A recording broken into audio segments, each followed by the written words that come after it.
Okay, so I highly recommend you have emergency equipment.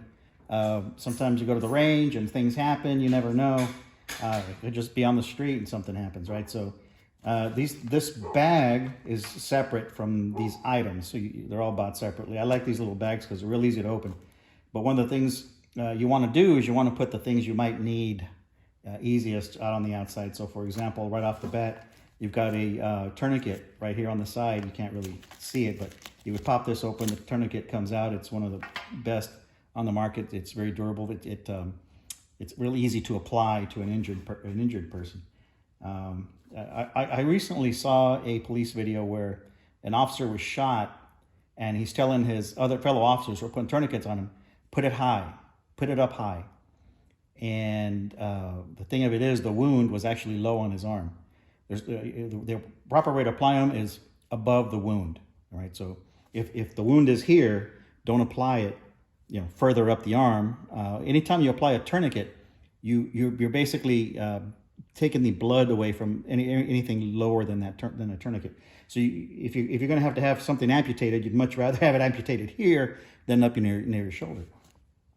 So on the other side, there's a magnifying glass and a rat to a knife. Is just a simple knife. It's one of the most common. It is, it's a lot of use. It's kind of gummed up. They kind of sit there. You'll probably be replacing that one. And just a little magnifying glass because when you're out there doing stuff. But anyway, so the way you use the bag, so that's what you got out here. Now, the way you use the bag, and I think I covered that, right? That's the LED the headlamp. And you're out at night or something, you can just grab that, put it on your head. It's very bright. So you pop this open, and you have more stuff in here. One of the things is this is an Israeli bandage. It's considered one of the best on the market. Israeli bandages are because they're easy to apply and very effective, and you can apply it by yourself to yourself. This is a splint.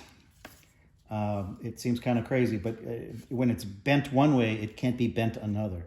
So you can make really cool shapes, useful shapes, so that you can splint an arm. This is bent over, right? So it straightens out. And you can take that and then take a wrap, and it's a splint, put it on your arm or your leg. If you can look back here, this tube, there's a pair of tweezers. There's a lighter, because this is quick clot.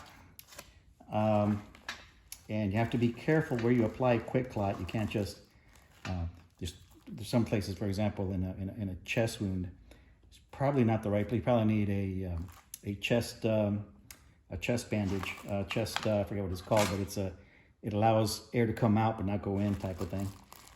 Poncho and a whistle, a hand warmer, and some more quick clot down here, and a Mylar blanket. Again, these are in the car, and you get stuck out there in the cold. People have frozen to death in their own cars. So anyway, that's what I have in there. Put in there whatever you think works for your situation, and that's it.